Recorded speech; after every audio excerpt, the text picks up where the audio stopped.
354페이지. 그러나 디포가 염두에 둔 상업은 국내의 선량한 상업이 아니라 국제적 약탈 상업이었다.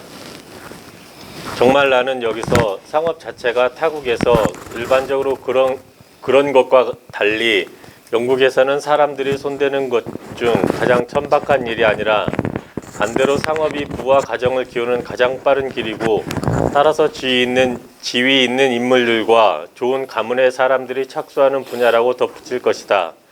주목하라. 우리는 트레이드로서 항해와 해외의 발견을 포함하는 것으로 이해한다. 왜냐하면 항해와 해외의 발견들은 일반적으로 말해서 모두 트레이드에 의해, 즉 대상인들에 의해서만이 아니라 일반 상인들에 의해서도 촉진되고 수행되기 때문이다. 그리고 일반 상인들은 이때 소유자들로서 해운업의 대상인들만큼 많이 관여되어 있는데, 다만 해운업의 주요 고용주는 그래도 장거리 무역 대상인들이라고 얘기될 수 있다. 좀 이해하기 어렵죠. 여기 트레이드맨은 동네 소매상인들을 주로 가리키지만 머천트는 해외를 상대로 하는 큰 상인들을 말해요. 머천트와 트레이드맨이 다른데, 근데 무슨 말이냐면 머천트가 인도로 이번에 향신료를 가지러 가는 대항해를 시작한다라고 광고를 싹 내고 주식을 모집해요. 그러면 이제 트레이드맨들이 조금씩 사. 그래갖고 큰 자본을 형성해서 10대의 상단이 출범해가지고 돌아올 때 아홉 척이 사라지고, 아홉 척이 여러 가지 이유로 사라져. 그리고 한 척만 돌아와도 떼돈을 벌어요. 투자를 하는 거죠. 그러니까 투기에 가까운 투자. 거의 구분이 안 돼. 벤처 캐피탈이야, 그 당시에는 그게. 지금 벤처 캐피탈에 10개의 스타트업 기업 중에 하나만 살아남아도 나머지 9개의 스타트업이 손해본 것을 다 상쇄하고도 엄청난 수익이 나거든. 국가 차원에서는. 개인들 9명이 망한 건 안 된 일이지만, 근데 거기서는 이제 한 척만 돌아와도 그걸로 다 주식으로 되어 있기 때문에 위험 부담도 같이 나누고 남은 것도 같이 나눠서 돈이 남아요. 근데 9척이 사라질 때 주로 어떤 이유에서 사라졌을까? 10척 가면 9척이 살아 돌아왔다. 해적. 자연적인 요인? 썩어 없어져 버렸어. 풍랑. 풍랑으로 많이 망가졌고. 그리고 두 번째 요인이 가장 큰 게 해적들이 해적들.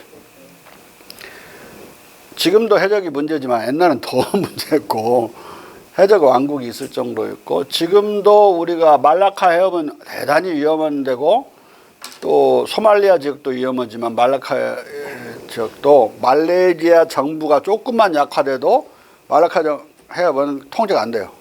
계속 해적들은 지금도 출마하고 있으니까. 옛날에는 더 어마어마했어요. 순다 해역이라고도 부르고 또는 썬디 해역이라고도 부르고 그랬는데, 오늘날 이제 말라카 해협이라고 부르는 그 지역이 무지막지한 해적 출몰 지역이었다. 두 군데 통과하고 또 많은 그런 비바람 풍랑으로 인해서 망가지고 그래서 9척이 사라졌어요. 10분의 1이 살아남았다. 자. 이와 같이 디포의 트레이드는 대개 해외 무역과 관련되어 있고, 이 해외 무역은 노예 거래, 노예 사역, 식민지 경영과 관련된 비인간적 해외 무역과 연관되어 있는 악덕 자본주의 또는 간업 자본주의였다. 따라서 더 컴플리트 잉글리시 트레이스맨, 완전한 영국 상인에서 디포가 말하는 상인은 모두 간업 상업 자본가들이다. 이 상인들을 선량한 내수 분야의 대개 비자본주의적 소상공인 및 노동자보다 더 근면하게 일하는 중소자본가와 비교할 수 없는 것이고, 따라서 이 선량한 상인들의 도덕성과 근검 정신을 가지고 저 간업자본가들의 악덕성을 덮고 은폐하려고 해서는 아니 될 것이다. 그러니까 여기에 주식을 투자하는 그런 조그마한 상인들하고 그냥 그 해외 부문하고 관여하지 않는 영국 내의 국내적인 상황을 보고 도덕성이 완전히 달라요. 하나는 머천트처럼 아예 직접적으로 경영하는 자가 있고 거기에 투자하는 자가 있고 이놈은 간접적으로 죄를 짓고 하나는 직접적으로 죄를 짓는 요 자들하고 그 국내에서 순수히 돈을 벌고 공장을 하고 상업을 하는 사람들하고 근검 전략이 한다고 볼 수가 있죠. 작은 자본들이니까. 자. 그러나 디포는 바로 이런 짓을 하고 있다. 공자 철학과 서구 계몽주의의 기원에서 상론했듯이 중국의 신상은 유학을 공부하고 유교적 신사 도덕에 따라 도박, 매춘업, 작물거래, 반윤리적, 환경파괴적, 금지불목 밀매, 묘지도굴, 노예약탈, 노예무역, 노예사역, 정복, 노략질 사업 등 간업에 손을 대지 않기 때문에 신사층과 도덕적으로 자연스럽게 합류할 수 있었다. 하지만 중국 신사와 영국 젠틀맨이라면 디포의 약탈, 간업 자본주의적 상인과 신사의 이러한 합일 가능성을 100% 부정할 것이다. 왜냐하면 이 해외 부문이 없었기 때문에 이 중국 자본의 상인들은 도덕적으로도 대단히 깨끗했어요. 그러니까 상인의 아들이 과거 시험을 봐서 신사가 되고 신사가 여러 아들이 있으면 하나하나 과거 시험 준비를 하게 만들고 5명 중에 가령 4명은 상업에 종사할 수 있게 만들어서 그 아들 하나 과거 시험 준비를 뒷바라지하도록 하고 이게 막 서로 얽혀 있어서 그걸 신상이라고 불렀어요. 신상. 만다린 머천트라고 뭐 번역할 수도 있고. 자. 상인과 젠틀맨의 교양 차이에 대한 의도치 않은 자인.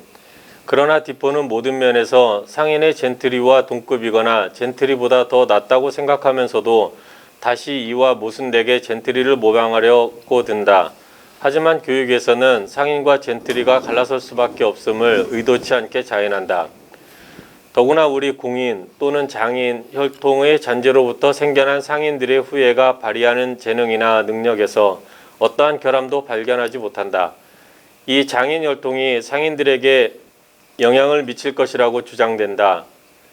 그러나 장인 족속의 저열한 잡종들과 가장 섞이지 않고 가장 오염되지 않은 피를 가진 유구한 가문들 중 어떤 가문에게서든 발견될 수 있는 온갖 정신의 호방함, 영혼의 위대성, 그리고 모든 관대한 원칙들은 이 잡종들에게서도 발견된다.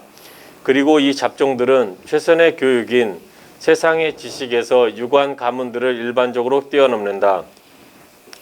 부지불식간에 여기서 디포는 영국의 유구한 가문들이 장인 족속의 저열한 잡종들과 가장 섞이지 않고 가장 오염되지 않은 피를 가진 까닭에 정신의 호방함, 영혼의 위대성, 그리고 모든 관대한 원칙들이라는 특출난 덕성과 교양을 가졌음을 인정하고 있다. 그러나 디포는 윤리 도덕을 가르치고 덕성을 함양하며 고전을 익히는 인문 교육을 말하지 않고 세상의 지식을 최선의 교육으로 내세우고 있다. 당시 상인들의 무식함 때문에 디포는 고전 인문 교육을 슬쩍 비껴가고 있다. 이런 의미에서 영국 상인은 공자 경전의 고전적 인문학 교양을 갖춘 중국 신상과 열등할 뿐더러 중국의 신사를 벤치마킹해 도덕화되고 고전 인문 교육의 교양을 갖춘 영국 젠틀맨과도 전혀 대등할 수 없는 것이다. 디포는 18세기 초 젠틀맨과 상인 간의 정치 사회적 주도권 다툼에서 선량한 상인 계급의 편에 선 것 같지만 실은 그는 마르크스가 비판에 맞이하는 영국의 시원적 자본 축적기 약탈 자본주의의 악덕 자본가 또는 간업 자본가 편에 섰던 것이다. 중국 혐오론자이자 공자 비방가인 노예무역상 식민지 경영자 다니엘 디포는 이 자본가들의 악덕성을 감추고 이들의 자본을 도덕적으로 돈 세탁하려다가 유교적 중국 신사의 이상적 군자상을 수용한 영국 젠틀맨들의 도덕 윤리적 문화적 자기 갱신 노력과 근대화를 시야에서 완전히 놓치고 말았다. 완전히 놓치고 말았다. 이런 까닭에 디포는 약탈적 악덕 자본가들을 편들며 이 악덕 자본가들의 악덕성을 훗날 마르크스처럼 폭로하는 것이 아니라 베버처럼 선량한 자본주의적 중소상공인의 노동윤리와 덕성으로 은폐하는 역사적 반동의 편에 서고 말았던 것이다. 이것은 그가 트레이드라는 말로써 주로 해외 무역을 뜻하는 한에서 피할 수 없는 길이었다. 그러니까 자본주의적 중소상공인은 알겠지만 비자본주의적 가로쳐놨죠. 비자본주의적 중소상인은 뭘 말하냐면 소상공인을 말하는 거예요. 소상공인들은 뿌띠부르주아라고 그래가지고 아직 자본가가 아닌, 그러니까 기준은 자기 자신 또는 자기 가족들이 아직 손노동, 육체노동에 종사하는 경우에 그런 가족 기업은 비자본주의적 소상공인 기업이다. 뿌띠부르주아. 근데 지금 이 소상공인의 노동 흡수율이, 그러니까 일자리가 제일 많아요. 작은데 대단히 일자리가 많아서 정부가 엄청 신경을 쓰는 대목이에요. 큰 기업도 대단히 중요하지만, 근데 이 자본주의 시대의 이 소상공인, 이 뿌띠부르주아 기업도 또는 소농도 마찬가지야. 소농도. 자, 패밀리 코퍼레이트라고 볼 수 있는데, 패밀리 펌. 요것도 파는 것은 대체로 자본주의 상품들이죠. 큰 자본가 기업에서 만들어진 상품들을 팔거나 가공하거나 이러니까 간접적으로 자본주의적으로 채색은 되어 있지만 노동 고용 형태는 다르다. 자기 자신이 일하거나 혼자, 아니면 자기 마누라랑 같이 일하거나, 아니면 큰 자식들이 2명 정도에서 4명이 일하는 경우가 이제 거의 표준인데, 농업도 마찬가지. 가족농은 소농이라고 그러는데 농업도 4명 정도 이하에서 일하는 거예요. 근데 5명이 이럴 때는 다른 사람을 하나 고용해야 되겠죠? 그래서 그러면 한 사람이, 자기 가족 중에 한 사람이 일을 안 하겠지. 그 사람은 누구냐? 그 캐시에 앉아 있는 사람이야. 그 돈 세는 출납을 맡는 사람이 주로 이제 아버지가 이제 제일 먼저 사장으로서 육체노동에서 빠져나와서 그 일을 하게 됐죠. 2명 더 고용해서 6명 됐죠. 그러면 또 한 사람이 빠져나가, 엄마가 빠져나가겠죠. 그 다음에 2명, 4명 더 고용하면 온 가족이 다 빠져나오게 되죠. 그 순간 자본가가 탄생하는 거야. 그 집은 자본가 집안이 된 거야. 네? 이제 고용된 사람은 다 남들이 됐고 가족이 아니죠. 그래서 ILO에서는 이제 4명 이상의 남의 노동을 고용한 경우를 자본주의 기업으로 보고 이제 노조를 인정을 하는데, 지금 우리나라 법률은 ILO 법률을 따르다가 지금은 아예 1인만 고용해도 노조를 인정하는 상황이 됐어요. 그리고 그게 왜냐면 이유는 건강보험에 가입을 해야 되니까 공식 부문이 돼버린 거예요. 옛날 같으면 전 비공식 부문이라고 해서 처리를 했는데 공식 부문이 돼서 노조도 인정해야 돼. 그렇게 되면 세금도 내는데 그래서 완전히 법률 관계도 많이 달라졌다.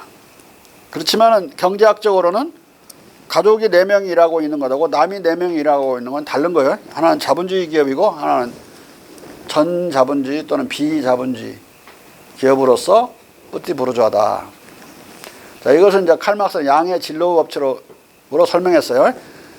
노동자 숫자가 증가하다가 어느 개선에서 크리티컬 라인이라고 하죠. 개선에서 비자본주의적이었다 자본주의로 확 바뀌는 거, 범주 전환이 카테고리얼 체인지가 일어날 때 그걸 양의 진로 법칙이라고 했어요.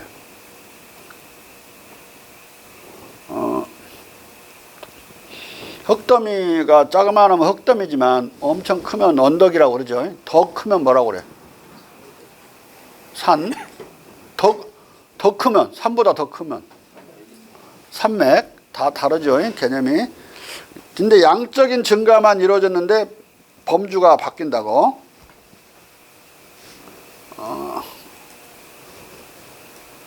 열차, 기차 있죠? 기차를 조그만하게 만들면 뭐라고 그래? 앞에서 갖고 놀게 만들면. 기차야? 여전히?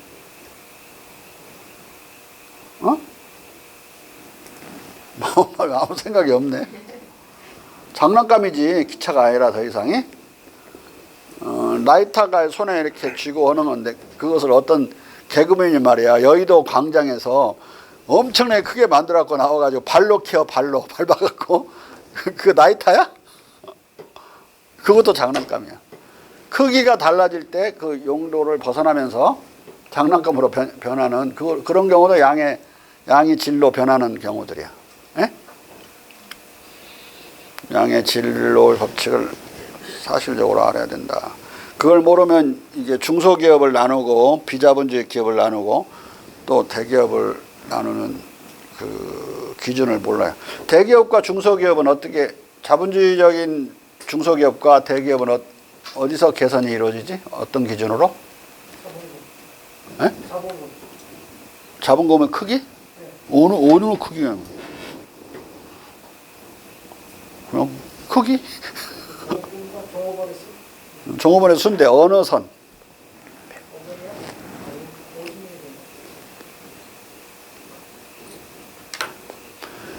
노동자 숫자는 기술 변동에 따라서 발전에 따라서 많이 증감을 하죠.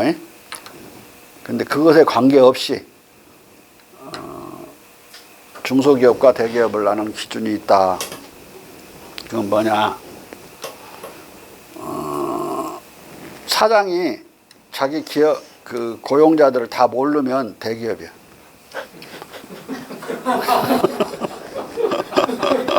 또 근로자들도 서로 모르면 대기업이야. 그걸 이제 익명성이라고 그러는데 너무 크면 익명적으로 변해요. 작으면 이제 서로 알고 지내는 관계라 노조 만들기도 어려워요. 왜냐면 술 한잔 먹고 노사관계를 해결하는 게 빠르지 노조 만들어갖고 복잡하게 법률관계 하다가 알맹이를 놓쳐버리는 수가 많거든요. 근데 이미 익명적으로 숫자가 많아져가지고 익명적으로 변하면 아까 말한 500명 선이 될 수도 있고 대체로 보면 300명이나 200명 선이 익명적으로 변하는 계산이에요. 100명 이하는 뭐 우리가 70명 학급도 다녀보고 그랬지만 대충 알고 지내고 그럴 수 있어요. 뭔가 갈등이 생길 때 인간적으로 해결하거나 또 뭐 회프를 풀어서 해결할 수 있어요. 근데 익명적으로 변하면 약간의 그 약간만 숨겨도 또는 약간 어긋난 것 같아도 엄청나게 의심을 사요. 무지막지하게 의심을 사서 갈등이 엄청 폭발적으로 터져나와요. 그렇기 때문에 익명적인 기업으로 벌써 갈 때는 엄격한 규칙과 법률에 따라 기업을 운영하지 않을 수가 없어요. 그래서 그때부터는 자기 아들도 배제하는 경우가 많아요. 친척들도 배제하는 경우가 많고 기업에 자기 친척들이 많을수록 그 규칙을 엄히 또는 객관적으로 적용하기 어려워지거든요. 자꾸 빼내는 경우가 많다고. 그래서 그 이하인 100명 이하인 경우에는 그렇게 객관적으로 기업을 운영하지 않아도 갈등이 생기는 경우에는 해소할 길이 있었지만 해결할 길이 익명적으로 이렇게 변해서 100명을 넘어가고 200~300명을 선을 넘어가 버리면은 법에 따라 해야 돼요. 안 그러면 인간적으로 해결하다가 부패하는 걸로 의심을 받아가지고 될 일도 안 돼. 대체로 그 넘어갈 때는 주식회사나 반주식회사로 이제 바꾸죠. 완전한 공식 부문으로 넘어가면서 각종 법률들을 아낌없이 다 적용을 하면 그래도 노사 갈등은 생기겠지만 법적으로 해결할 수가 있어요. 뭐 정분에 따라 인간적으로 그렇게 해결 못해. 해결하려다 오히려 더 커진다고 싸움이. 자, 익명성이라는 거 사장이 다 알아보면 볼 수 있으면 그건 아직 중소기업이에요. 면면이 다 알아갖고 파업도 못해. 너 내가 이렇게 뽑아줬는데 너 지금 파업하냐? 서로 눈 맞춰버리면 사장이 파업 못해. 근데 그게 서로 모른다? 서로 엄청 의심만 생기는 거지 모르는 관계에서는 아무리 알려고도 기억력의 한계 때문에 알 수가 없어요. 그래서 이 익명성이 대단히 중요하다. 그리고 그 익명성으로 들어가지 않으려고 모든 원시 그 집단들은 60~70명을 안 넘기려고 애를 써요. 지금도 한 3,000여 개 원시 집단이 남아있거든요. 원시 집단이 60~70명을 넘어가면 친한 관계가 깨지니까 이렇게 알고 지낼 수가 없으니까 그걸 넘어가면은 자꾸 실장가를 보내갖고 다른 새로운 집단을 만들도록 만들어서 이렇게 분할해 나간다고. 그러니까 분할하는 기준이 금방 말한 그 익명성이 확보되려고 원치 않는 게 생기려고 할 것 같으면 그때 분할하는 거야. 꼭 마치 꿀벌 분봉하듯이 꿀벌들 알아서 지들이 분봉을 하지. 너무 우글대고 빡짝 찍어내지면 통제가 어려워지고 벌통에서 그 수영하기도 어렵고 보통 꿀벌통 하나가 2만 마리 이게 상당히 세력이 왕성한 근데 4만 마리 되면 바로 분봉이 일어난다고. 분봉. 네, 읽어보세요. 내각제 이야기를 할 겁니다. 아까 얘기했던 거. 제2절의 5 중국 내각제와 중국식 관료제의 도입. 일찍이 1679년 월리엄 템플은 영국에 아직 중국 열풍이 없던 시기에도 찰스 2세를 설득해 중국의 내각제를 받아들이도록 했다. 그리하여 그는 찰스 2세와 함께 추미론을 신추미론으로 개혁함으로써 영국의 근대적 내각제 발전의 물꼬를 텄다. 찰스 2세는 나다니엘 빈센트의 대학 관련 설교를 듣고 이 설교문을 인쇄 출판하라는 명령을 내린 데서 알 수 있듯이 중국 정치 문화에 나름대로 관심이 높았고 공자를 존경했다. 영국 내각제의 탄생. 이런 정도까지 찰스 2세가 공자를 존경했고 중국을 대단히 선망하는 나라로 생각했다. 이걸 정도까지 알려면 깊이 연구해야 돼요. 영국 같은 그런 데서 거기서 태생의 영국인이라도 깊이 연구 안 하면 몰라. 우리 저 윌리엄이 저 옥스퍼드 대학 나와서 우리 과에 같이 있는 친구. 내가 가르쳐줘 내가. 찰스 2세가 공자님 좋아했대요. 영국인인데 몰라요. 처음 들어본. 불리한 건 안 가르치니까. 자. 영국 내각제의 탄생. 템플은 찰스 2세의 이런 중국적 유교적 지식과 교양을 10분 활용해 그에게 당시 국왕의 정치적 궁경을 피할 수 있는 방책으로 명대 중국의 내각제를 도입하라고 조언했다. 이를 바탕으로 그려진 헌정개혁 디자인에 따라 찰스 2세는 신추미론을 설치하고 원형 내각제의 운영 방식을 개발했다. 그러나 그를 이은 제임스 2세는 찰스 2세의 이 근대적 원형 내각제를 파괴했지만 5년 뒤 명예혁명을 통해 휘구와 토리는 분쇄된 원형 내각제를 다시 복원한다. 자, 여기서 왜 내각제가 중요하냐 이걸 지금 여러분들이 모를 거예요. 내각제는 혼자 결정하는 제도가 아니라 콜리지얼 디시전 메이킹을 하는 거예요. 집체적 결정이라고 그러죠. 혼자 결정하는 건 모노크래틱 디시전 메이킹이라고 그래요. 독임제적 결정. 대통령은 독임제적 결정을 하는 거예요.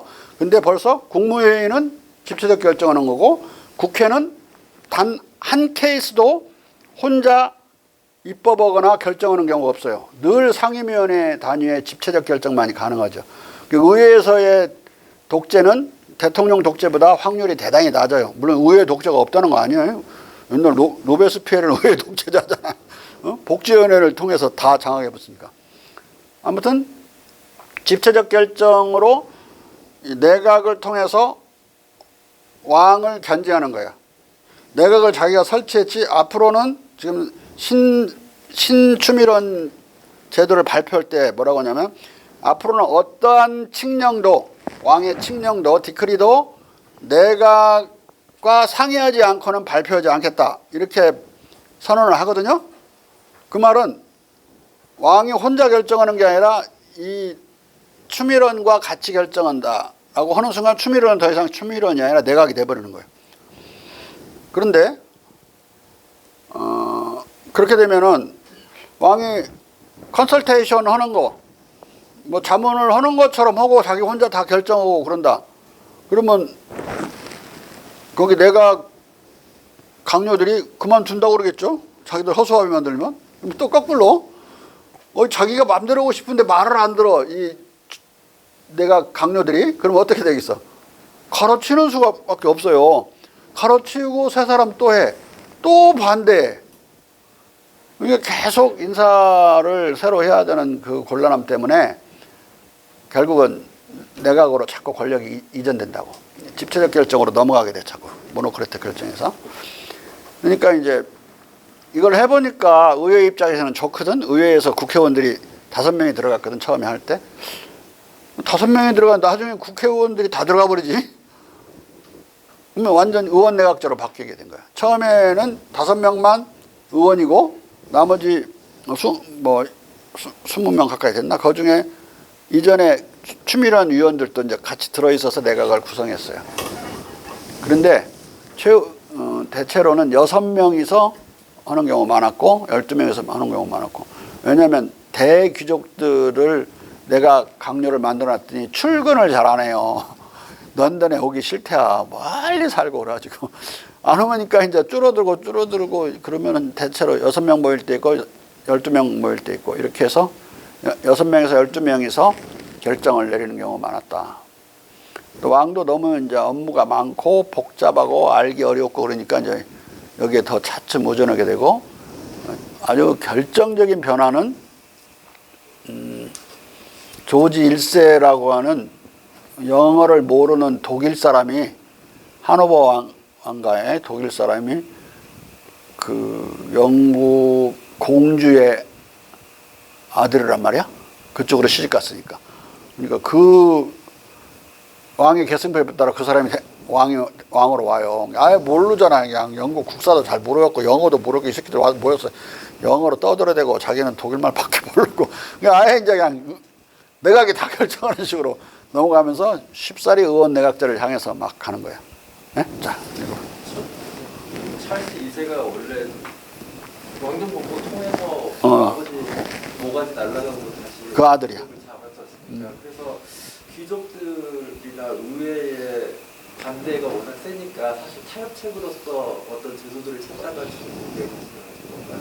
아니면은 중국에 대한 관심은 그 이전부터 프랑스 있을 때부터 다들 알고 있었고, 프랑스가 중국의 열광에 빠져 있었기 때문에, 그리고 누이 14세가 길렀는데 누이 14세가 중국 열광자잖아요. 그 프랑스 외방 선교회를 통해서 선교사를 보낼 정도였고, 그리고 중국 철학자 공자라는 책을, 그게 이제 사서 중에 맹자를 빼고 3서를 번역할 때 라틴어로 그 돈을 낸 사람이 누이 14세라고. 그러니까 거기 가서 망명해갖고 누이 14세 휘하에서 설하에서 어렸을 때부터 컸는데 당연하지. 대단히 중국적인 그 누이 14세 궁전에서 컸다고. 어느 때부터 그 사람이 중국을 알았는지는 그렇게 중요치 않다 이거지. 그 분위기에서 컸으니까. 뿐만 아니라 그걸 해보니까 좋으니까 국회의원을 많이 집어넣을 수 있단 말이야. 하원을. 하원 입장에서는 야 이거 제임스 2세가 없애버렸어. 없애버렸는데 이거 좋았는데 없어졌으니까 명예혁명 하자마자 바로 이걸 복원을 해요. 없어졌다가 다시 복원이 되는 거야. 그러면서 이제 그 다음 발전 행정은 중국에서 발전 행정을 쭉 따라가죠. 중국에서는 내각 대학사라고 해서 강요가 6명인데 6명이 평등했어요. 근데 아무래도 나이 드시고 막 그 덕성이 고매하신 분이 발언권을 이끌었을 게 아니야? 그 사람을 그냥 자연스럽게 수보라고 불렀어. 또는 수상 또는 수보라고 불렀어요. 영국에서 똑같이 미니스터인데 똑같이 프라임을 붙였어. 처음에 똑같은 상황이 벌어지는데 수보라고 부르니까 명나라에서도 싫어해. 둘이 다 똑같은데 무슨 수보라고 부르냐. 수보라고 하십시오. 싫어. 그냥 계속 이런 상황인데. 신문이 자기를 갖다가 프라임 미니스터라고 그러거든. 막 신문사가 항의해. 야, 우리는 대등해. 그냥 미니스터. 그런 방법이 없잖아. 더 퍼스트 미니스터라고 넣을 수도 없고 다시 프라임 미니스터. 나중에는 수보라고 안 불러주면 명나라에서도 이제 나중에는 섭섭해. 마찬가지로 영국에서도 프라임 미니스터라고 이제 안 부르면 섭섭해. 똑같은 과정을 가요. 그리고 이제 수상 내각제로 바뀌어가는 거야. 수상 중심 의원 내각제. 지금 다 그렇게 돼 있죠. 수상이라는 말은 극동에서는 대단히 오래된 말이다. 명나라 때부터 쓴 말이니까. 명나라 중반부터 쓴 말이니까. 수상 또는 수보라고 불렀다. 근데 영어로 번역할 때는 다 프레지던트라고 번역을 했어요. 이 수상을. 그때는 왜 그랬을까? 프라임 미니스터란 말이 없었어. 왜냐하면 17세기 그 번역을 이렇게 하는데 대체로 없어갖고 프레지던트라고 번역했어. 그러다 보니까 18세기 말에 미국 대통령이 프레지던트가 되는 거야. 아니 중국을 본달라고 그러는데 중국의 제일 대장이 프레지던트란 말이야. 미국도 프레지던트. 곡절이 참 희한하지. 예? 프레지던트 팔이 어디서 나왔는지 궁금하지 않았어? 프레지던트가? 회의하는 것도 아닌데 대장 이름이 프레지던트야.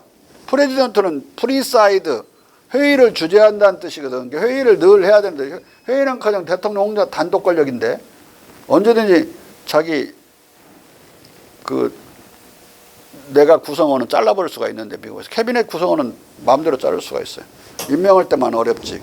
상원에서 승인받아야 아니 그 청문을 받아야 되니까. 자 읽어봐요.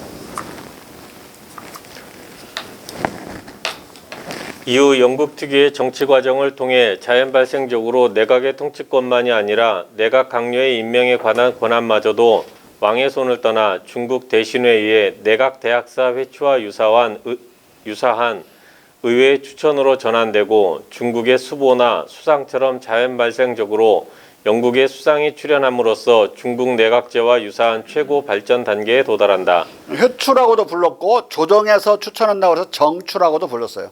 회추나 정추는 같은 말이었다. 자. 그 다음 이렇게 발전한 영국 내각제는 동아시아 유교 문명권에 결여된 영국 특유의 의회 제도의 바탕 위에서 의회에 대한 내각의 연대 책임과 수상의 장관 지명권을 근간으로 하는 오늘의 민주적 의원 내각제로 발전해 중국의 원형 내각제를 넘어섰다. 공자는 순의 무의 이치와 유의불여의 통치 철학에 따라 군주와 현신의 분권적 공신체제에 기초한 분신공치에 기초한 제한군주정을 이념으로 삼았다. 순어는 순임금과 우임금이야. 이 분권적 군신공치 이념은 구체적으로 왕권 민수론에 기초한 백성의 방본적 주권, 임금의 영유권, 현신의 통치권 간의 상권 분립을 지향한다. 이 통치 철학은 임금과 백성 간의 공감대에 기초한 덕치 이념을 전제하는 것이다. 명청의 내각제는 의식적으로 공자의 분권적 군신 공치 이념에 기초한 제한군주정을 모델로 삼았고 또 이를 어느 정도 가능케 했다. 여기서 군주는 하늘 같은 백성으로부터 왕위와 왕권을 받은 임금이고 현신은 천하의 백성이다. 천하의 백성이 다 알아주는 현자로 이해되었다. 이 분권적 군신 공치 체제는 명청대 중국의 540여 년 역사에서 내각제에 기초한 분권적 제한군주정으로 구현되었다. 중국의 군주정은 민본주의, 예치, 덕치주의, 공의, 간원 상원제도 등 여러 정치 이념과 견제 장치에 의해 이중 삼중으로 제약되어 있을 뿐더러 명나라 때부터 재상을 대체한 내각의 권력 분립적 의정권에 의해 황권이 크게 제한된 제한군주정으로 변모했다. 그러니까 황제는 능동적인 권한이 하나도 없었어요. 그러니까 상소가 올라온 것을 읽어볼 수도 없었고 내각이 먼저 읽어가지고 이러이러한 것은 이렇게 조치하면 좋겠습니다라고 쪽지를 써서 올리면 쪽지에 대해서 가부만 결정했는데 나중에는 가부도 결정하고 그냥 의례적으로 사인을 해요. 의례적으로 도장을 찍어 내려보는 거기 때문에 내각이 황제의 명의로 다스렸어요. 그걸 내각권이라고 그러는데 내각권을 부정하면 다 사표내버리니까 뭐 일찍이 그건 관례로 부정하는 일이 없는 관례로 굳어져서 능동적인 정책 발안이나 입법 발안은 오로지 내각만 할 수 있었고 왕은 그것에 대한 수동적인 비준 여부만 그냥 하든지 말든지 그것밖에 없었어요. 굳이 하면 비준을 하든지 말든지인데 비준은 나중에 의뢰의 하는 걸로 그냥 되게 된다. 자. 상론했듯이 명태조 홍무제 때 승상제가 폐지된 뒤 황제의 자문 비서기구로 등장한 내각은 제3대 성조 영락연간의 문현각 대학사들의 정식 기무 참예제로 제도화되어 제4, 5대 홍희 선덕연간의 속료를 가진 독립기구로 확립되었다. 저기서 명태조 홍무제 때 승상제 또는 재상제도죠. 같은 말이야. 승상이나 재상이나. 승상 재상제도를 도입한 자는 진시황이야. 근데 명태조가 뭐라냐면 그 이전에는 삼공이 다스렸는데 그러니까 세 명이서 합의제니까 우리 영의정 의정부 제도가 삼공 합의제죠. 삼정성 합의제. 그러니까 거기는 집체적 결정이 이루어지는 거라고. 한 사람만 반대해도 입법은 안 되는 거야. 그런데 홍무제가 뭐라고 그러냐면 앞으로는 일체 승상제도, 재상제도를 쓰지 못한다. 승상제도는 진시황이 도입한 이래 수없는 문제를 일으켰다. 나는 앞으로 내가 직접 통치하겠는데 4명의 보좌받는 사람을 쓰겠다라고 해서 써요. 추하 추등으로. 근데 젊은 천재들을 갖다 보좌를 받았는데 하루에 일주일간 처리한 게 10몇 건을 처리했어요. 그러니까 이게 이게 인간이 못하겠구나. 그래서 나중에 포기하고 거의 사보관이라고 그러는데 사보관이 거의 처리하는 식으로 업무가 막 자꾸 넘어가요. 이것에서 숫자가 부족하니까 2명 더하고 6명으로 늘어나면서 홍무제가 죽고 나서는 이게 자연 발생적으로 내각제로 발전한다. 내각이라고 부른 이유는 자금성 안에 그 전각들이 그 사람들이 6명에 있는 6개의 전각이 있었거든요. 여기 자금성 안에 오문이라고 그러는데 자금성의 정문이 오문이에요. 정오 올 때 오자 써가지고 오문 안에 들어있어서 내각이라고 부른 거예요. 왜 그런지는 알아야 돼요. 내각이란 말은 그렇게 발생했다. 외곽의 반대말로 생긴 거예요. 자. 상론했듯이 명태조 홍무제 때 대개 대개 6명의 내각 대학사들 중 태자의 사부들이 사무관으로 우대받고 선덕 연간에는 내각의 표의권, 의정권이 그때는 의정권이란 말은 우리 현대말이고 표의권을 의정권이라고 부르는다가 쪽지 있죠. 쪽지를 써서 이건 가라고 하십시오. 이것은 정책은 이렇게 처리하면 좋겠습니다. 그 쪽지를 표의한다고 그랬어요. 예? 그 쪽지를 표라고 불렀고 또는 황첨지라고 됐고 노란색 써서 그래서 그 표의를 할 수 있는 권한이 있었기 때문에 이건 원래는 기술적인 용도로 생겼지만 나중에는 권한이 돼버려요. 권한이 되면서 이게 의정권과 같은 의미로 쓰여진다. 내각권은. 자. 내각의 표의권이 형성되어 관습으로 확립됨으로써 내각에 의해 황권을 견제하는 보정체제가 수립되었다. 자, 조선에서는 이 의정권과 같은 것이 의정은 의정부에서만 하는 거예요. 의정은 지금은 의정을 국회에서 하지만 국회의원이 하는 게 의정과 의결이야. 두가 의정은 국민을 대의해서 국민을 대신해서 논의를 하는 걸 의정이라고 그래. 의정을 하고 의정을 한 결과 의결을 하는 거지. 국회에서 하는 게. 그래서 법이 만들어지거나 정책이 결정되는 거죠. 근데 그것을 영의정, 후의정, 좌의정이라는 의정부에서는 이 표의권과 같은 걸 뭐라고 부르냐면 서사권이라고 불러요. 서사권. 그러니까 왕이 조선에서 왕은 나름대로 능동적인 권한이 있었지만은 인사권 같은 경우는 거의 능동적인 권한이 거의 없었어요. 이건 의정부에서 지시해서 2조 정랑이 인사권의 최초의 그 인물을 고르려 올릴 수 있는 사람이에요. 3명을 골라 올렸고 물망에 오른다 그런 말이 이제 그때 생기는 거예요. 물망에 올라서 그걸 의정부에서 심의해갖고 적절치 않으면 다시 빠꾸시켰어요. 그래갖고 다 오르락 내리락 하면서 3명이 이제 확정이 되면 임금에게 올려서 셋 중에 하나를 점지하면 이제 인사가 이루어졌는데 판서 후보다 이렇게 그러면 2조 정랑 자리가 중요했기 때문에 2조 정랑 자리를 두고 동인 서인 막 갈라지고 이제 이렇게 벌어지는 거예요. 근데 2조 3인 중에 한 사람을 임명을 해야 되니까 왕권이 제한돼 버리잖아요. 근데 자기가 총회하는 사람을 판서를 시키고 싶은데 왕이 못 시켜. 그러면 방법은 딱 하나야. 그 2조 정랑한테 왕이 백 쓰는 수밖에 없어요. 야, 얘 하나만 낑겨줘. 그러면은 안 낑겨줘. 왜? 낑겨달라는 건 그놈은 3명 올려도 요놈이 돼버릴 건 뻔하잖아. 왕이 낑겨달라고. 안 해줘, 그냥. 아니되옵니다. 근데 이제 매수되면 이제 넣고. 지금까지 계속 지들이 했으면, 한 10명을 지들이 했으면 미안하니까 하나 넣을 수는 있어도 어려웠어요. 그래서 그 정식 절차로 민주정당이 세명을 결정한 걸 오르락 내리락 하면서 의정부에서 확정을 하면 임금회가 올라갔죠. 이게 정식 절차야, 인사제도에. 그러지 않은 의정부를 통과하지 않고 임명하는 경우를 한정되게 있었는데 그건 제수한다고 그랬어요.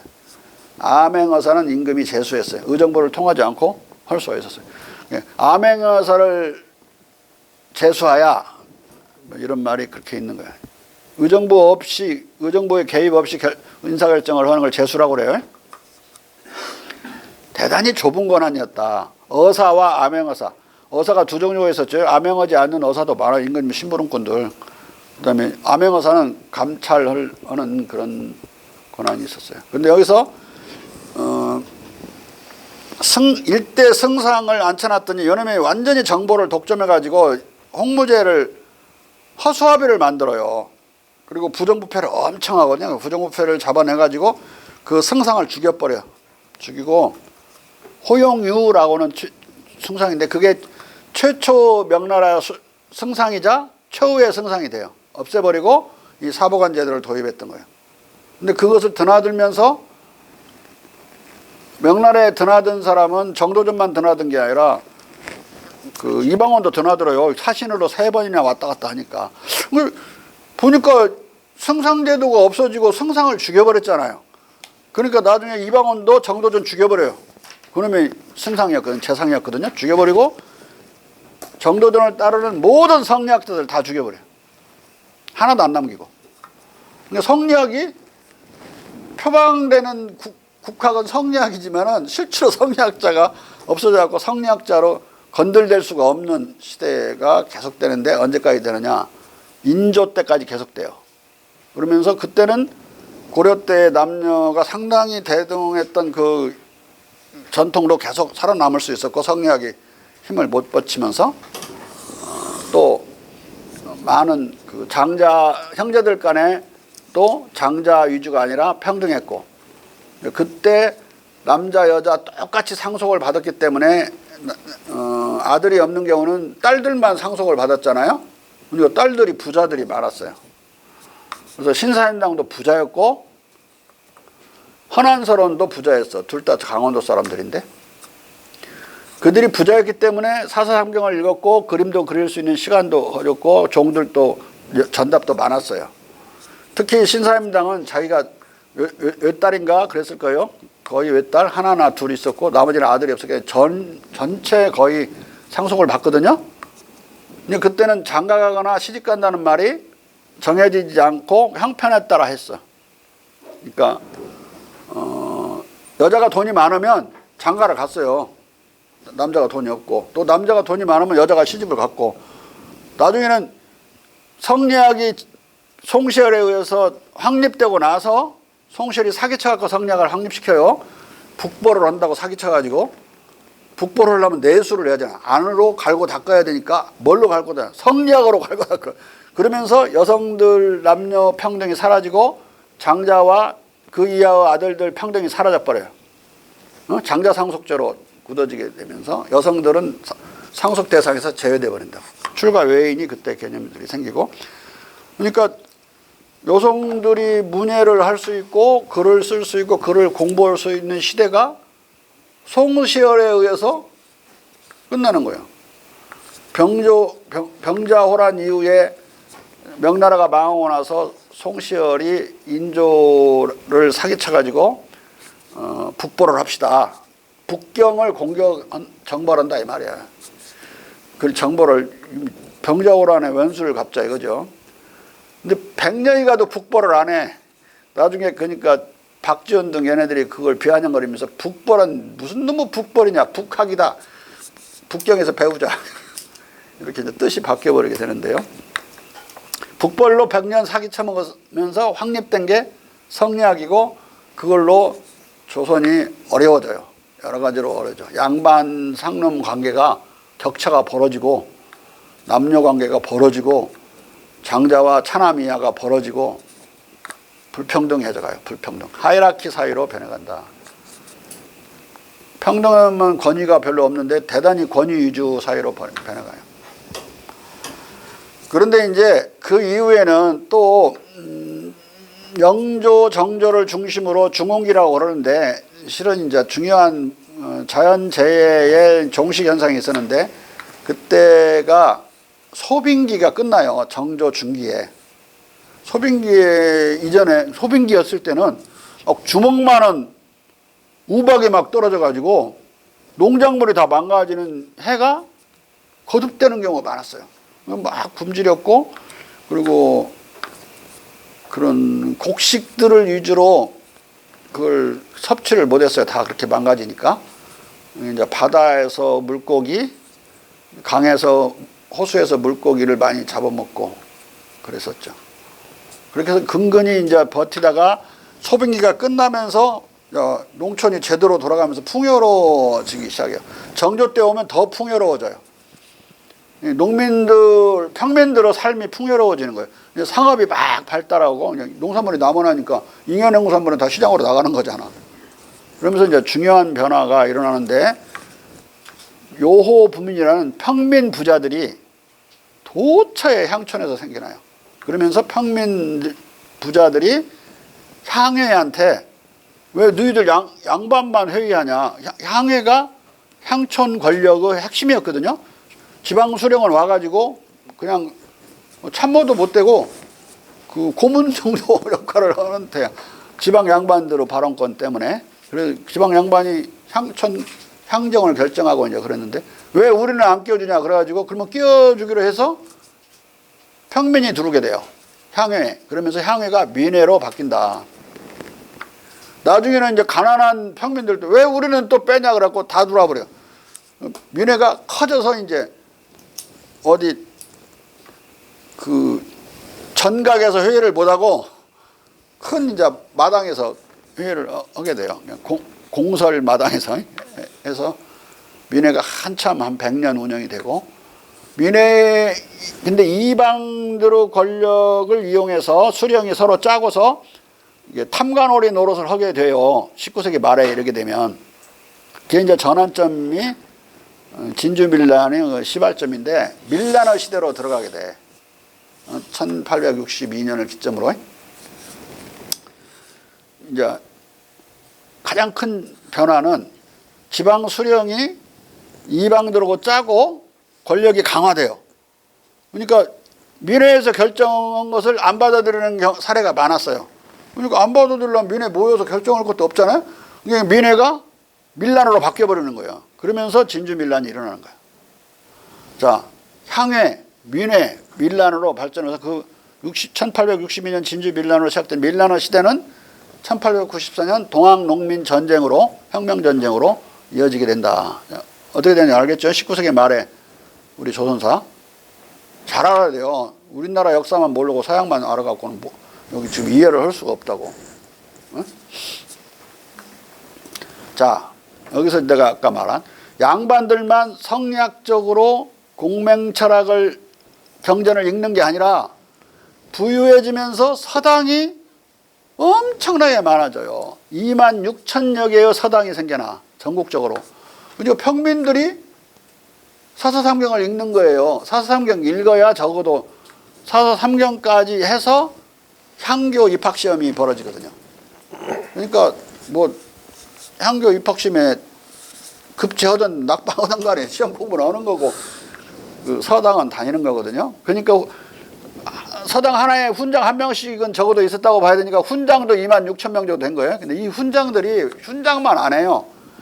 여러 가지 업무, 뭐 직관 역할도 겸하고 사주도 봐주고, 그러니까 이제 명약도 하고 또 약방도 하고 막 겸해. 부자 의견은 더 많이 겸하고 최후에는 진정서 쓰는 거, 그 지방 수령한테 진정서 쓰는 역할을 또 대신해주고 변호사 역할을 해요. 변호사 한마디로. 그다음에 최후에는 이제 혁명 지도자로 나서게 되는데 최재우도 그런 사람이고 전봉준도 그런 사람이에요. 다 훈장 출신들이 훈장. 어? 직관으로 떠고 사주도 봐주고 혁명 날짜 정할 때도 사주 봐서 결정하고 어? 직업 혁명가들이 나오게 돼 있었어요. 그러니까 약 200에서 400만 정도가 되는 동네 유생들이 생겨난 거예요. 일반 유생이라고도 내가 부르는데 이 일반 유생을 바탕으로 대한제국이 만들어지는 거야. 이 일반 유생은 청나라를 섬기지 않지만 그러니까 성리학자들의 사기도 안 들었고 북학파와 말도 안 들어요. 북학파는 청나라를 섬기자는 거고 그 송시열은 사라진 명나라를 섬기고 언젠가 명나라 같은 중화국가가 중국에 생겨나면 그 나라를 섬긴다.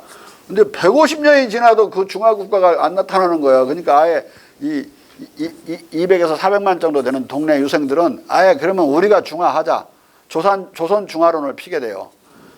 조선 중화론이 없으면 대한제국은 못 만들어지는 거예요. 어떻게 제국이야. 중국이 제국이지.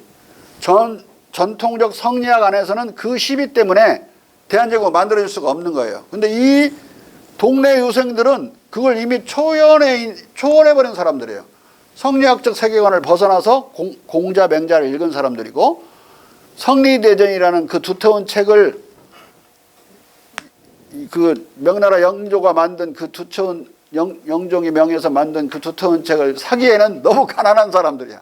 어마어마하게 비싼 책이거든요. 그게 그러니까 그 서원 중심에 이왕이니 뭐니 이런 사람들이 모여있는 중심에 그런 성리학 지대가 있었다면 그런 그야말로 사림이죠. 평민 유생의 숫자가 훨씬 더 많았어요. 그게 없었으면 대한제국은 만들어질 수가 없는 거예요. 그러니까 성리학 계통의 최후의 이 인물들 최익현하고 유인석 이런 자들 두세 명이서 대한제국 창건에 반대해요. 전통적 성리학의 관점에서. 나머지는 전부 찬성해. 수백 통의 대한제국의 칭제 건원 요청 상소라고 하는데 수백 통이 거의 1000통에 가깝게 있는데 다 찬성하는 거예요. 이유는 조선중화론하고 신조낭주의 입장에서 찬성하는 거라고.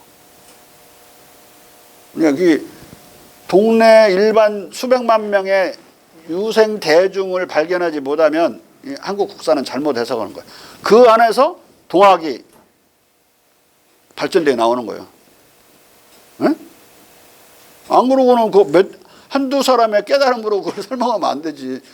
나중에 동학이 번져나갈 때 곳곳에 있는 그 향촌의 지방의 유생들이 수용자들이 되는 거예요. 동학에. 뭐 스펀지가 물 빨아들이듯이 빨아들이는 사람이 된다. 그러니까 순식간에 60만으로 번져나가. 근데 동학농민 전쟁을 통해서 30만이 도살당해요. 30만밖에 숨어서 이제 살아남은 사람들인데 그게 3.1운동 할 때는 또 600만이 돼요. 한 20배 튕긴다. 어? 그래서 3.1운동을 하게 돼요. 3.1운동은 전부 동학이 이끌게 된다. 그러니까 동학은 얼마나 중요한 거냐. 두 가지 점에서 대단히 중요한데 하나는 백성들이 우리의 운명과 나라의 운명을 우리 손으로 틀어주겠다라고 하는 그 국민 주권, 백성 주권 사상이 있는 거예요. 그 안에 행동으로 보여준 거야. 축창 들고 나섰으니까. 두 번째는 아까 말한 그 콩가루 평등의식. 다 똑같다. 어떤 놈이 양반이냐. 양반 한 대여섯 명 불알 까버려요. 다시는 자손을 번식시키지 못하게. 그러니까 이게 축창 들고 한 20리 전방에 동학군이 나타났다 그러면 양반들이 지들이 다 노비면서 다 불태웠어. 우리는 다 해방시켰다고. 불알 안 까지려고. 그러니까 이 평등주의 이미 노비 해방은 고종이 한 15년 전에 선포했는데 노비가 한문을 못 읽잖아. 그 포고문을 못 읽어. 고종의 포고문을. 그러니까 일부는 해방되고 일부는 또 붙들고 있었는데 고종의 뜻대로 죽창으로 다 해방시켜버리는 거죠. 쌍끌이야. 고종의 노비 해방령과 죽창이 쌍끌이가 돼갖고 한국민이 완전히 노비가 없어지는 세상에 와요. 그리고 아까 양반은 다 가짜 양반이라고 그랬지. 90%가 합쳐져서 평등사회로 가게 된다.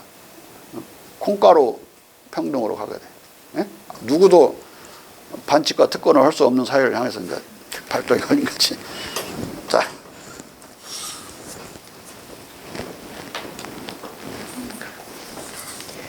이 내각제적 보정체제는 제6대 영종 정통연간 1435년에서 1449년에도 그대로 유지되었다.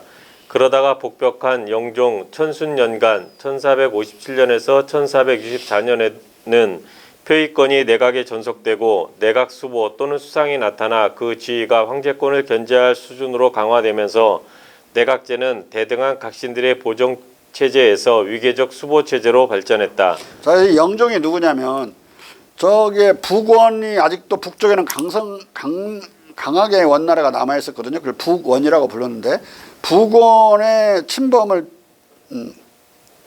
물리치겠다고 자기 환관들 몇 명의 장군으로 임명해 가지고 출정을 해요. 그러니까 이때는 아직 그렇게 내각제가 황권을 견제할 만큼 그렇게까지 세지 않은 때라 뭐 자기들이 독단적으로 그러니까 갔는데 가서 포로로 잡혀버려요. 몽고군의 포로로 잡혀가지고 왕이 쪽팔리게. 그러니까 비어있을 수는 없잖아. 이게 명나라 왕자가 비어올 수 없으니까 그 동생이 왕으로 즉위를 해요. 근데 거기서 아주 굴욕적인 약속을 하고 영종이 풀려나. 앞으로 계속해서 북원에 조공을 바치겠다는 약속을 해. 풀려나거든요.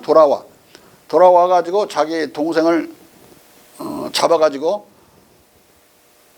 감금해버리고 자기가 다시 올라와 복벽이라고 그런 거예요. 다시 돌아와서 왕이 됐다. 에? 무슨 말인지 알겠죠? 이 내막을. 자. 환관에 의존한 제8대 혼종의 성화연관 1400. 이때부터는 이제 그런 일을 겪고 나서는 내각과 자문, 내각의 여러 가지 보고를 그때 중시하면서 내각의 권한이 강화돼요. 자기가 한번 죽다 살아나가지고. 8대 헌종의 성화연간 1464에서 87년에는 내각제가 일시 무력화되었으나 제11대 세종 가정연간 1521에서 1567년에는 수보 내각제가 더 강력한 집체적 분권 공치체제로 부활해 명대의 번영을 이끌었다. 그러나 명말에 내각제가 암주의 직무유기와 난정 그리고 환관의 바로로 파괴되면서 망국을 맞았다. 청나라는 내각제를 더욱 발전시켜 계승했다. 청조는 환관을 없앰으로써 환관의 정치 개입 기회를 원천적으로 배제하고 내각의 권한과 지위를 새로이 설치된 군기처와 분할해서 친정을 강화하는 모양새를 취했을 뿐이다. 그러나 이것은 어디까지 모양새에 불과했는데 군기처의 어디까지 나자가 들어가야 되겠죠. 나.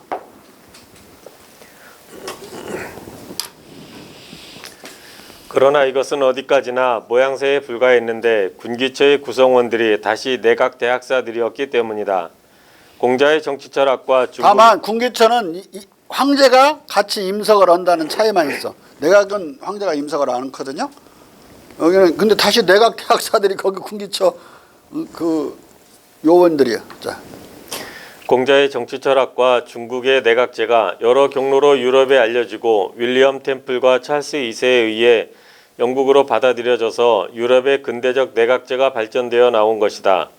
중국의 내각제는 17세기 중후반 멘도자, 마테오 리치, 세메도, 마르니티, 니우호프 등의 여러 저작과 보고서를 통해 일찍이 마르니티가 아니라 마르티니 뒤집어야 됩니다. 마르티니, 세메도 마르티니, 니우호프 등의 여러 저작과 보고서를 통해 일찍이 서양에 알려졌고 특히 영국의 대정치가 윌리엄 템플에 의해 영국에 적용되기에 이르렀다. 템플은 중국 제국을 유럽 철학자들의 모든 공상적 유토피아 기획을 극하는 실존하는 유토피아로 간주했고 공자와 그의 철학을 숭배했다. 또한 그는 명청대의 중국 내각제를 잘 알고 있었고 이 내각제에 대해 경탄했다. 템플은 1670 이게 뭐에 경탄하냐면 황제가 자기가 임명한 관료들에 의해서 제약당하는 이 제도에 감탄하는 거예요. 저기 잘라버릴 수도 없고 이거 결국은 그 말 들어줘야 되고 결국은 권력을 나눠 가질 수밖에 없어서 공치를 해야 되는구나. 군신이 같이 다스리는. 예? 군신 공치를 여러 가지 형태로 삼공제로도 실현할 수 있고 내각제로도 실현할 수 있고 여러 가지 방안이 있는데 그 중에 하나가 내각제로서 가장 이것이 리저너블한 거였다. 자. 템플은 1678년 하원 야당과의 갈등으로 정치적 궁지에 몰린 찰스 2세의 부름에 응해 국왕과 하원을 타협시키는 획기적인 방안으로서 1679년 중국 내각제를 응용해 신추밀원을 설계하고 관철시켰다.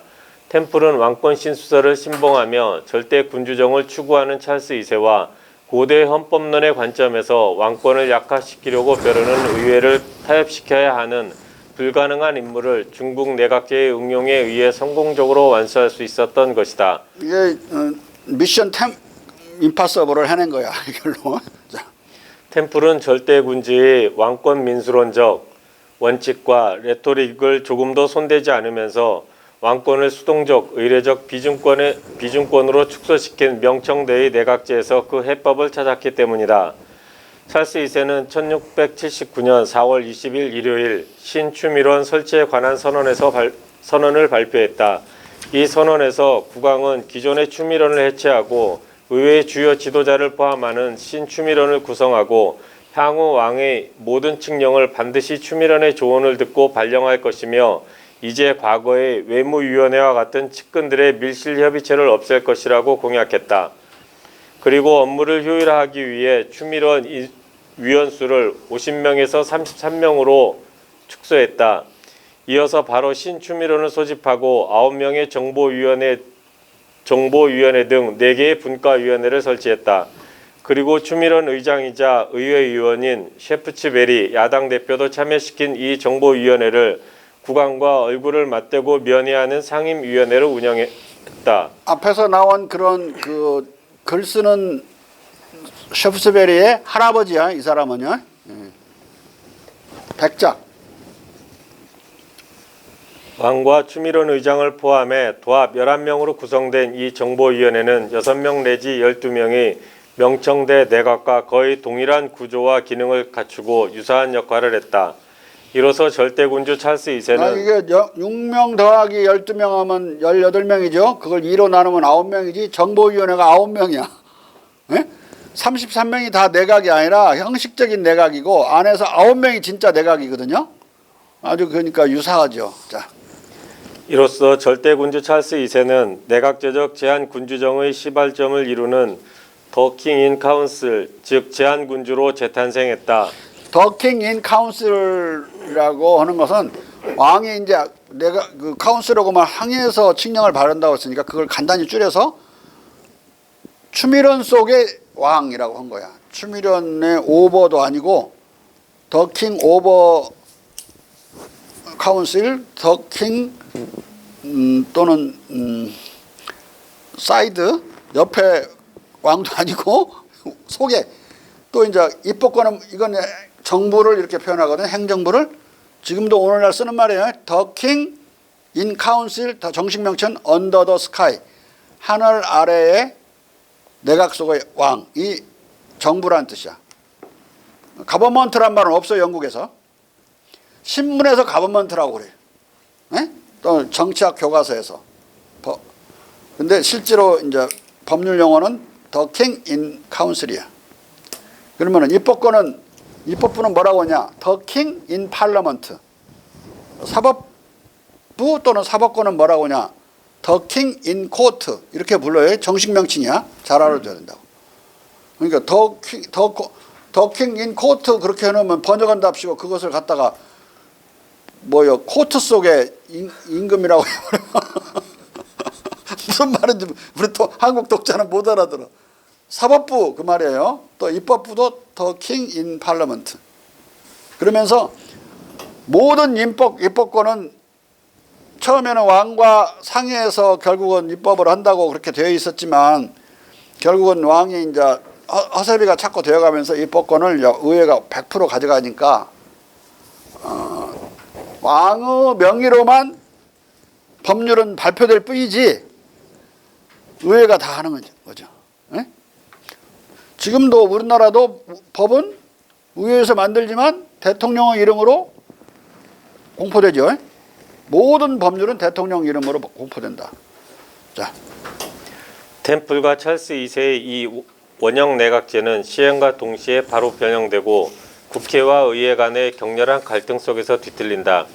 심지어 제임스 2세는 이 추밀원 내각제를 철폐하기까지 했다. 그러나 상술했듯이 이 원형 내각제는 명예혁명의 여파 속에서 1701년 제정된 왕위 계승법의 제4항 이 법에 의한 가일증적 제한이 효력을 가지는 때로부터 그리고 이때 이후 이 왕국의 법률과 관습에 의해 당연히 추밀원의 관할에 속하는 이 왕국을 잘 다스리는 것과 관련된 모든 사항과 일들은 거기서 심리되어야 하고 거기서는 추미론이죠. 추미론에서 심의되어야 하고 아예 그냥 그 세틀먼트 액트에다가 박아놨어 이제. 그 이전에는 왕이 그냥 일방적으로 선언한 내각제인데 이 법률로 바뀌어버린 거야 이제. 자. 이에 따라 채택된 모든 결정들은 동일한 것에 조언하고 동일한 추밀원 위원들에 의해서 서명되어야 한다. 서명돼야 한다는 건 누가 이걸 권했는가 왕한테 결국은 나중에 책임을 물을 때 그 서명한 헌놈을 저질라고 서명을 반드시 하도록 한 거예요. 에 의해 다시 부활해 중국 내각제의 발전 행로와 유사한 길을 따라 근대적 내각제로 발전하게 된다. 윌리엄 템플과 찰스 2세가 중국식 내각제 원칙을 모방한 신추밀원과 그 핵심 문과 정보위원회를 설치한 이후 이 제도는 정치적 갈등 속에서 실제적 운영을 통해 자연 발생적으로 변모하면서 10일 이내 추밀원 위원들로 구성된 정보위원회가 중국의 6인 내각과 동일한 기능을 했다. 찰스 2세는 추밀원 위원들의 면모를 재조정하고 템플의 권고로 보다 인원수가 적어서 보다 긴밀한 논의가 가능한 새로운 조직으로서 6에서 7인의 내각위원회를 설치함으로써 10일 이내에 정보위원회를 다시 외피화시킨다. 찰스 2세의 이 내각위원회는 인원수와 기능면에서 중국의 명대 내각에 더욱 근접한 제도였다. 하지만 1685년 찰스 2세 서거 후 왕위를 이은 제임스 2세는 즉위 즉시 신추밀원과 내각위원회를 폐지하고 50인 규모의 유명무실한 옛 추밀원을 복구해서 찰스 2세의 내각제 이전처럼 단독으로 또는 작은 측근 밀실 그룹과만 상의해 칙령을 발하고 정책을 좌지우지했다. 4년 뒤 이에 대항해 영국 의회는 명예혁명을 통해 제임스 2세를 추방하는 한편 찰스 2세의 신추밀원을 복원하고 내각위원회를 재설치했다. 이후 영국의 정치 동학을 따라 의회에서 영향력 있는 의원들이 내각위원회에서 주도권을 행사하게 되고 이로써 왕은 군림하나 통치하지 않는다는 17세기 폴란드 귀족정의 헌정 원리가 어느새 영국의 불문율로 정착하게 된다. 이 불문율은 영국의 문외한이었고 영어를 알아듣지 못했던 하노버 왕가 출신 조지 1세의 치세 개막 1714년부터 국왕이 국정에서 인퇴하자 더욱 확고해진다. 영국의 이 불문율은 명조 내각제를 통해 제도화된 천하를 영유하고도 이에 관여하지 않는 순, 우, 임금의 유의불여 식의 군림정치 또는 순임금의 무의지치와 상통하는 것이다. 군림만 하고 통치는 하지 않는 거죠. 군림만 하고 통치하지 않는다. 응? 자. 나아가 영국의 국왕은 내가 지금 확정하지 못하는 것은 유의불여를 얘네들이 번역한 건지 왕은 군림만 하고 통치하지 않는단 말이에요. 폴란드 걸 가져온 건지 애매해요. 그냥 놓아두어서 내가 따지지 않은 거야. 자. 나아가 영국의 국왕은 아예 내각 위원들을 일일이 지명하는 것이 아니라 의회에서 가장 영향력 있는 의원, 즉 의회 다수파를 이끄는 한 의원을 제1강료로 선택하고 나머지 강료는 이 제1강료로 하여금 선발하도록 하는 것이 관행화된다. 중국 명대에 발달한 내각제에서 내각대학사가 조정해서 회추되는 발전 단계에 이르렀듯이 영국의 내각위원들도 국왕에 의해 임명되는 것이 아니라 사실상 영국 의회에서 회추되는 단계로 발전한 것이다. 그리고 곧 제1강료는 얼마 지나지 않아 프라임 미니스터라고 불렸다. 자, 지금도 영국은 선임은 선출하거든요. 국회에서 선출하는데 법적으로는 선출이 아니에요. 그냥 그거 추천하는 거야 왕한테. 수상을 지명을 왕이 하지 않으면 안 되도록 돼 있죠. 다수당을 해야 되니까. 해놓으면 그것을 가지고 가서 내각 명단을 짜고 와서 이제 국회에서 선출을 받아서 그 왕한테 제출하거든요. 왕이 형식적으로라도 비준을 해야 그때부터 장관이야. 그러니까 형식으로 보면 왕이 비준호는 같고 내용으로 보면 이쪽에서 선출호는 같고 그렇게 돼 있어요. 자. 이로써 영국에서도 중국 명대 내각제에서처럼 수상체제가 확립된 것이다. 자, 신추민원의 아까 그리고 더킹 인 팔러먼트라고 하네. 왕이 소집어서 입법을 하려면 왕이 소집해서 의회를 소집해 가지고 하는 거죠. 그러니까 지금도 그런 형식적인 전통 그대로 남아 가지고 국회가 개원을 했는데 회의를 진행을 못 해요. 왜냐하면 개원 선언을 왕이 하도록 돼 있단 말이야. 그러니까 계속 팽정팽정 놀아. 9시에 모여가지고 계속 놀아. 그 영국 의회는. 왕이 이제 향차하셔가지고 오픈 딱 선언하면 그만하고 나가거든요. 그때서 이제 국회가 이래. 기다리는 동안에 거기 가가지고 그 관람할 수 있게 돼 있거든요. 관람하는데 언제 열지 이 국회를 계속 구경하려고 그러는데 왕이 출두를 안 해가지고 못해. 오늘 막 3시간씩 기다리고 있다가 맞다 오프닝 하고 가버리는 거야. 자,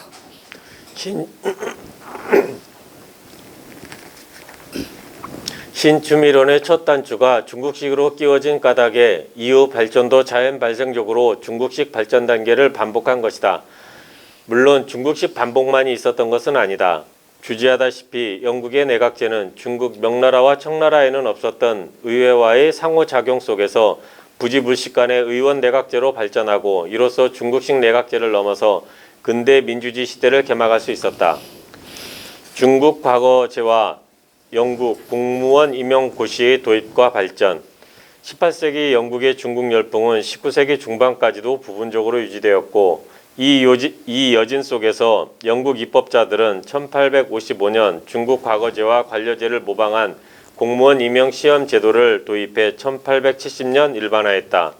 고대 이집트, 고대 그리스, 로마 세계, 중세와 근세, 유럽에는 중국, 한국식의 공무원 임용 시험은커녕 어떤 필기 시험도 알려진 바 없었다.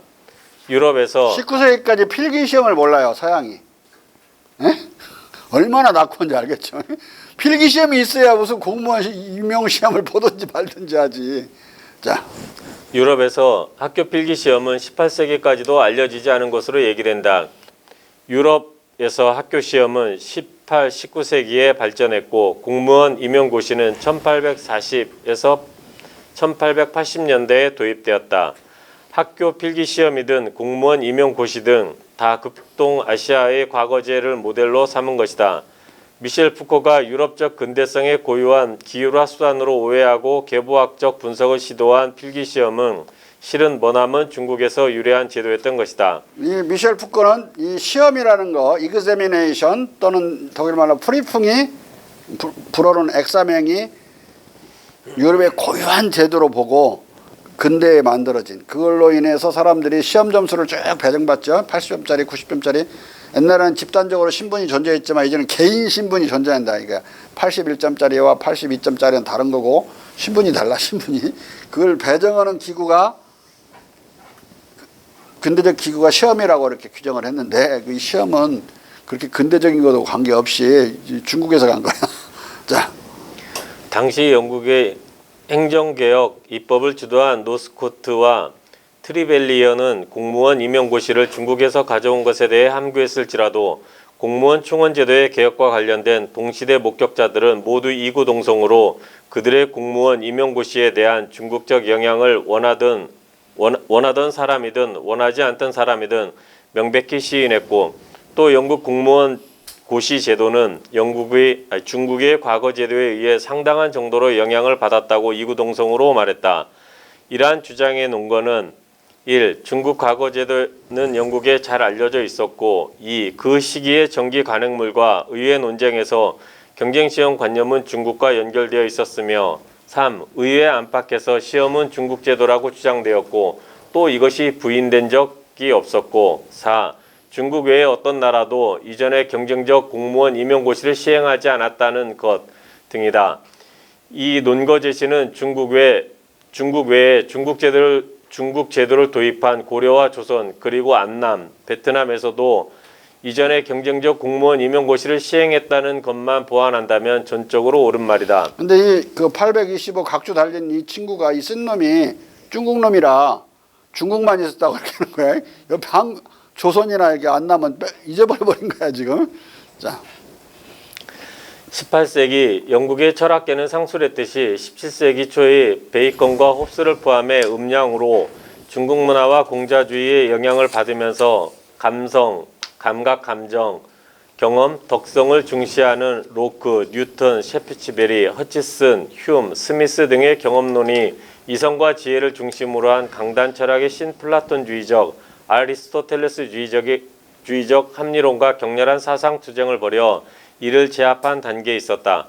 이런 분위기 속에서 영국 경험론과 마찬가지로 감성, 감정, 경험, 덕성을 우선시하는 공자 철학의 서술적 경험론과 덕성주의는 영국 경험론의 기원이자 결정적 응원군이 되었다. 서술적 경험론이라고 이름 붙인 건 비판적 경험론인데 서양 말로는 일단 소박한 경험론하고 구분해서 하는 말이야. 여기서 서술적이라는 건 공자님 말 그대로 수리부적이란 말이 있죠. 서술하나 작화하지 않는다.